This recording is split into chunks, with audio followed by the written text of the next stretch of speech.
Jerome Powell and President Biden both spoke about housing last week, and there's a lot to talk about here. So we're going to break it all down next, what the NAR settlement means, the proposed changes that are coming. If you get some value out of this or you like what you hear, do us a favor and subscribe to the channel, hit the bell for notifications.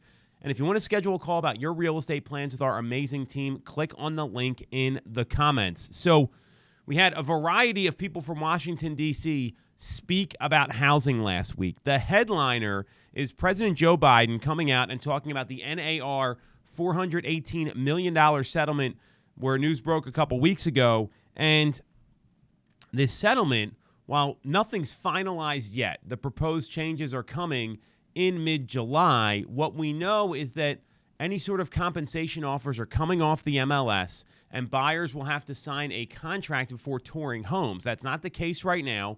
We'll see how the proposed settlement shakes out. That's really all that's known right now.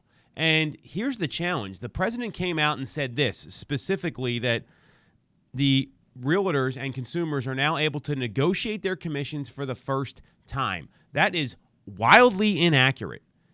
Commissions have always been negotiable, and the challenge here is there's just a lot of bad information out there. That's why I want to give you the known quantities with this settlement. One is that compensation offers to buyers are coming off the MLS. They're not going to be there publicly for everyone to see.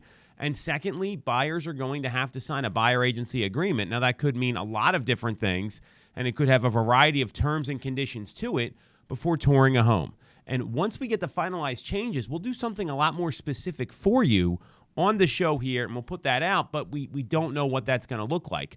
I do know that PAR, the Pennsylvania Association of Realtors, is already changing their forms as we speak.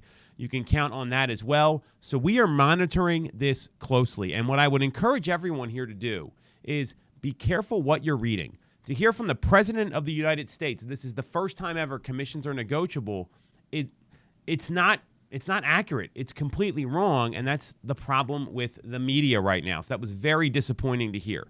With that in mind, Jerome Powell came out, and after the Fed meeting last week where they held rates, he talked about what the long-term view is. And this is going to be really important if you're thinking about buying or selling a home in the next 6, 12, 18 months. And what he came out and said, he specifically mentioned housing in his closing remarks, which is really what you want to pay attention to after the rate decision. He mentioned that housing activity subdued, likely because of higher rates, and he reiterated that they are going for a 2% inflation target, which tells me we're probably not going to see any rate cuts anytime soon.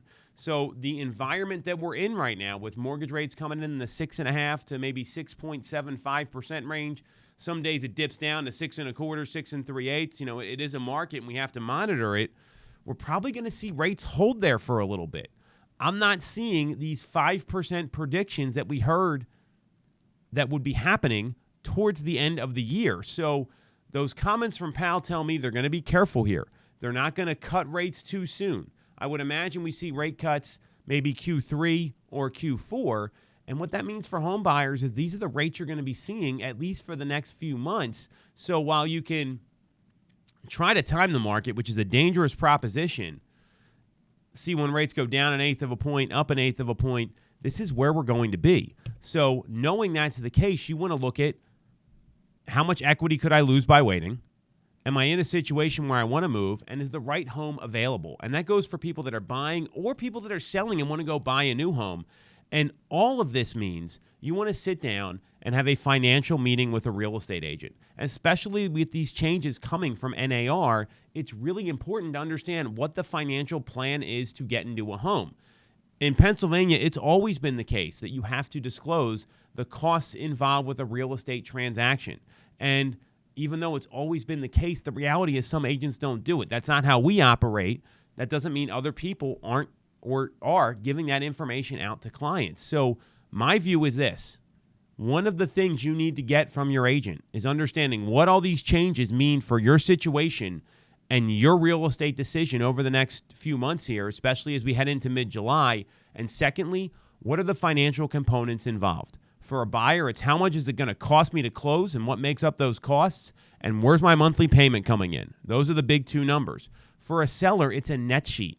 What are the costs? What's the price? What am I walking away with at the settlement? That is something you should be expecting the first time you meet with any agent, is a net sheet and a disclosure of costs. Because one, it's the law, and two, it's going to get you very clear transparency on what these changes mean for you and your real estate decision.